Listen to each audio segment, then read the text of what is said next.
Dan juga banyak sekali mereka yang, mohon maaf, masih itu mengatakan bahwasanya kalau kita agama itu terlahir dari satu agama, itu bukan pilihan dan itu tidak ada pilihan, langsung aja jadi ikut agama nenek moyang.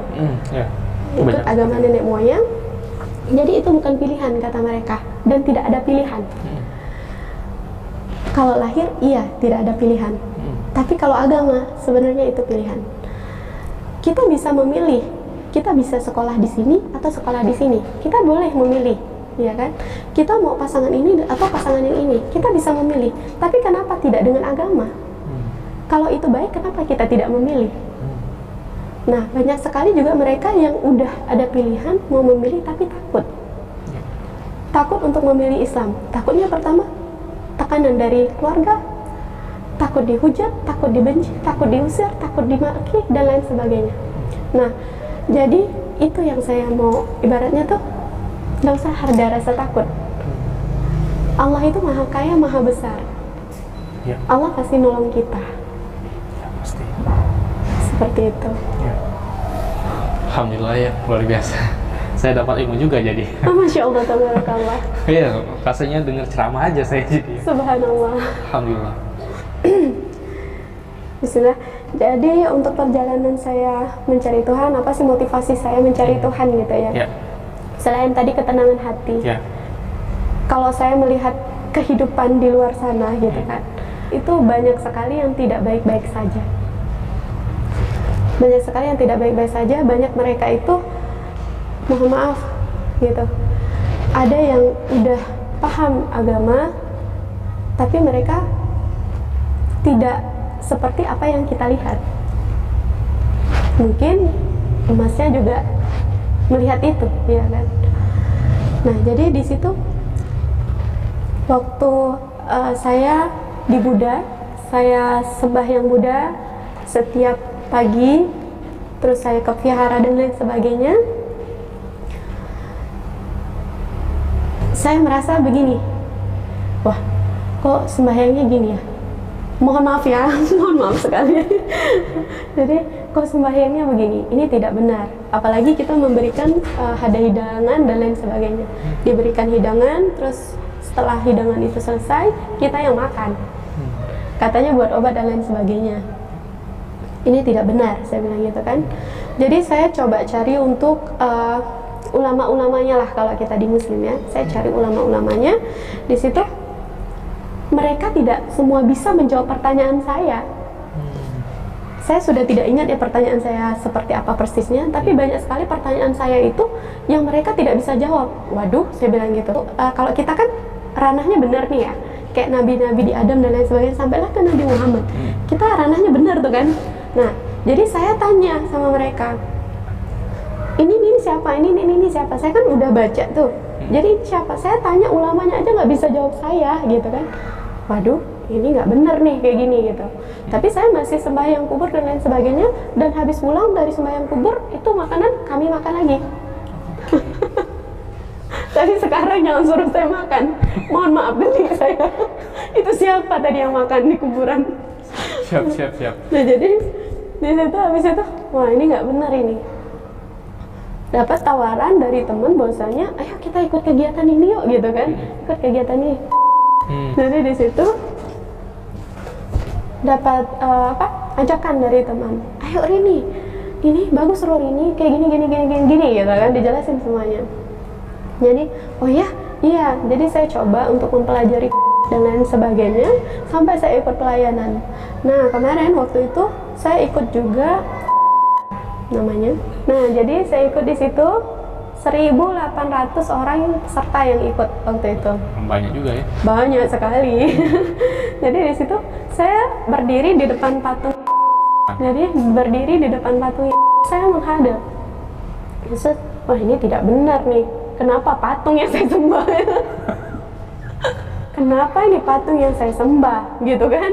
Jadi saat pengakuan dosa dan lain sebagainya, tapi saya sudah terpikir dan terfokus ke patung tadi. Kenapa patung ini? Apalagi kalau saya melihat ada yang digantung apa segala macam, tega sekali dia menggantung Tuhannya, gitu kan? Jadi Di situ, waduh. Tapi saya merasakan di situ ada aura yang berbeda daripada yang Buddha kemarin. Aura yang berbeda. Saya berdiri menghadap patungnya.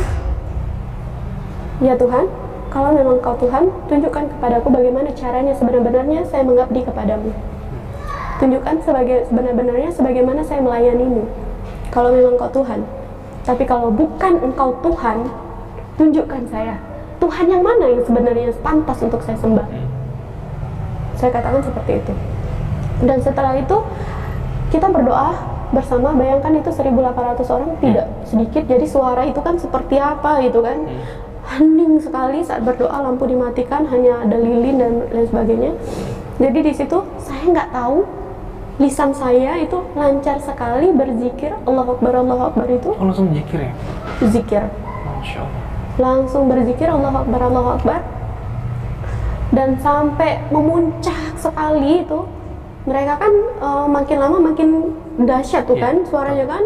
Rame itu suaranya. Dan mohon maaf, itu ternyata bukan apa namanya, bukan kita lagi berdoa atau apa, tapi itu jampi ya. Katanya begitu ya. Nah itu setelah saya pelajari, oh ternyata seperti itu. Jadi makin dahsyat, saya makin nggak tahu, lancar sekali Allahu Akbar lisan saya. Terus sampai akhirnya saya tersungkur di situ, di depan patung itu. Makanya saya katakan saya dapat hidayah malah di depan patung. Saya tersungkur di situ, mereka langsung memeluk saya, katanya kamu sangat beruntung. Bahwasanya Roh Kudus memasuki kamu. Dia bilang gitu kan, kamu sangat beruntung. Katanya kata mereka melihat saya itu seperti ada yang cahaya dan lain sebagainya, katanya begitu. Jadi kamu sangat beruntung, kamu orang pilihan, kamu terpilih, ada Roh Kudus yang memasuki kamu, dia bilang gitu. Nah, jadi di situ saya dibawa di ruangan khusus, ditanya itu apa yang sedang terjadi. Saya diam aja kan. Tapi mereka udah ngomongnya tuh ya memang bahasanya meranah ke agama itu. Iya, gitu. agama itu. Jadi di situ saya diam aja. Saya bilang, sekarang kamu udah tahu kan Tuhan yang mana yang benar-benar baik? Iya, saya tahu. Apa? Allah. Iya memang, dia bilang gitu. Kamu tentunya tahu bahwasanya agama kita ini gitu kan. Jadi iya benar, Islam, saya bilang gitu. Kamu ngomong apa? Dia bilang. Oh, langsung spontan bilang Islam gitu? Spontan. Oh alah. Terus saya dikasih waktu 3 jam untuk berpikir. Saya bilang saya mau pulang. Lanjut ini lagi. Saya sampai ada 4 orang yang narik tangan saya, itu enggak. Karena saya mau pulang, tidak dibolehkan untuk pulang. Saya bilang saya mau pulang. Jadi, nah di situ, habis itu oke. Kalau misalnya saya keluar pun nggak diizinkan kan, ya udah saya ngikut aja. Yang penting hati saya udah tahu saya kemana gitu. Oke. Nah jadi di situ saya ikuti sampai selesai. Dan setelah itu saya masih hanya Islam. Tapi kalau saya melihat Islam, nah kembali lagi nih. Kalau saya melihat Islam, mungkin hanya melihat orangnya Islam, mungkin saya nggak ada di tempat ini. Ya. Inilah PR kita, bahwasanya Islam itu memberikan contoh yang baik untuk orang di luar sana. Karena orang non-muslim itu melihat Islam, dia melihat di orangnya dulu. Padahal sebenarnya kalau mau melihat satu agama, itu harus melihat dari kitabnya dulu. Iya, betul. Karena kalau melihat orangnya, seperti yang kita lihat. Tadi yang seperti saya katakan, bahwasanya banyak orang Islam tapi tidak berislam, banyak orang yang syar'i tapi tidak bersyar'i. Nah, itu kesalahannya di situ. Jadi kalau saya melihat Islam, mungkin hanya melihat orangnya. Aduh, kamu ini Islam tapi kok gini. Mungkin saya nggak kesini. Dan alhamdulillah Allah Maha tahu apa yang ada di hati kita, bahkan melebihi dari apa yang kita tahu sendiri. Di situ saya diizinkan Allah untuk membuka Al-Quran dan sampailah di sini. Alhamdulillah Kak. Ini mungkin closing statement. Ini motivasi lah untuk molok-molok di luar sana. Apalagi Kakak tadi punya tujuan khusus ya untuk buat rumah singgah untuk para mualaf yang lainnya. Karena memang ngerasakan sesuatu. Ada sesuatu, atau strong way-nya itu pernah diusir lah gitu. Pernah diusir. Oke. Saya bingung mau kemana waktu diusir tuh kan. Saya bingung mau kemana. Saya sedangkan waktu itu udah diusir dari rumah nih. Yang ibaratnya saya sempat berpikir juga waktu diusir dari rumah itu saya mau makan apa. Sebelum bapak saya nanya, kamu nanti mau ngasih anak kamu makan apa? Kalau kamu mau mati aja ya kan. Nah, yang penting saya hanya mikirkan anak kamu. Sebenarnya sebelum bapak saya ngomong itu, saya udah berpikir, saya makan apa? Betul. 4 anak lagi kan? 4 anak lagi. Terlalu Saya berani seorang ibu sih. lagi, gitu kan? Nah, saya harus meninggalkan semuanya. Yang tadinya saya kemana-mana diantar, saya nggak bisa bawa mobil kan? Dipakai supir kemana-mana. Terus belanja apa semua difasilitasin. Saya tahu hanya bilang, ini kamu gini ini. Mohon maaf, saya nyapu aja saya nggak pernah di rumah. Memang paket komplit lah ya. Ada asisten rumah tangga, itu udah kurang nyaman apa lagi gitu kan? Iya, jadi kalau saya mau pergi aja tuh mohon maaf sekali. Pakaian dalam saya itu mereka yang udah siapkan. Ya. Kakak mau pakai ini, kakak mau pakai ini, kakak mau kesini, jadi siapkan dulu untuk kakak. Hmm. Nah, ada yang panggil kakak, ada yang panggil ibu, ya kan? Ya.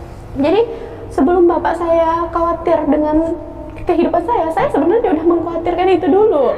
Tapi karena saya membaca Al-Quran bahwasanya katanya saya lebih baik kehilangan satu cinta dari manusia daripada kehilangan cintanya Allah kepada saya. Oke. Dan saya meyakini bahwasanya di dalam Al-Quran itu saya tidak ingat ayatnya karena saya tidak sampai saat ini belum bisa membaca Al-Quran. Saya masih baru Iqra 3. Tapi alhamdulillah dari terjemahan itu banyak sekali ya Karena yang saya terjemahan dapatkan. itulah. Nah, jadi di situ kata Allah mengatakan janji Allah ya. Kalau janji manusia mungkin belum tentu ditepati, ya kan? Ya. Bahkan pejabat sekalipun belum tentu untuk menepati janjinya, walaupun mereka punya uang, ya kan? Tapi kalau udah janji Allah, Allah tuh maha bisa segalanya, dan satu Allah yang tak bisa tidak menepati janjinya. Jadi Allah katakan bahwasanya jika kita meninggalkan sesuatu itu karena Allah, Allah akan gantikan dengan yang lebih baik, dengan yang lebih banyak. Bayangkan kalau Allah yang ganti itu, Betul. keren ya? Keren, sangat keren. Masya Allah. Insya Allah ini luar biasa. Jadi diusir tuh nggak enak gitu kan. Terus dari rumah sana saya diusir, nggak tahu mau diam kemana gitu kan. Terus saya balik ke rumah, ternyata respon orang tua juga seperti itu. Jadi bingung mau kemana nih gitu kan. Dan saya ngekos itu yang tadi hanya 2,5 kali 2 gitu kan, kecil sekali. Itu 500.000 ya satu bulan. Saya nggak ada uang bayarnya, tapi nekat aja, bang saya ngekos dulu, nanti 2 minggu saya bayar. Itu berani sekali ya. Berani sekali. Dan itu tuh saya juga baru tahu ternyata kalau kita ngekos itu harus bayar dulu di depan ya. Jadi di situ saya nggak tahu bahwasanya kalau kita ngekos itu bayar dulu di depan terus baru kita bayar. Baru kita ngekos gitu. Tapi saya waktu itu saya masuk dulu. Udah masuk terus ditagih kan. "Oh, Bang, begitu ya caranya?" Saya bilang gitu. "Gini aja. Saya ngekos dulu, nanti saya carikan uangnya 2 minggu ke depan, nanti baru saya bayar 500-nya." Saya bilang gitu. Dan alhamdulillah orangnya kok mau aja ngikut. Memang luar biasa, Allah mudahkan. Iya, mau aja ngikut gitu. Nah, oleh sebab itu doa saya semoga Allah mudahkan, Allah kabulkan hajatnya untuk membangun rumah singgah bagi orang yang mu'alaf mengambil keputusan untuk berislam itu tadi. Amin. Karena banyak sekali masih orang di sana, di luaran sana mengambil keputusan untuk Islam takut diusir itu tadi karena tidak ada tempat tinggal. Tapi kalau kita sudah menyediakan mereka untuk rumah singgah, tempat tinggal, insya Allah mereka lebih berani. Bukan hanya rumah singgah, kalau bisa kita kasih mereka itu lapangan pekerjaan dan lain sebagainya. Bagaimana caranya agar mereka itu tidak ada merasakan ketakutan, gitu. Insya Allah. Bahwasanya Islam itu indah loh, gitu. Tuh. Jangan takut, ada Allah.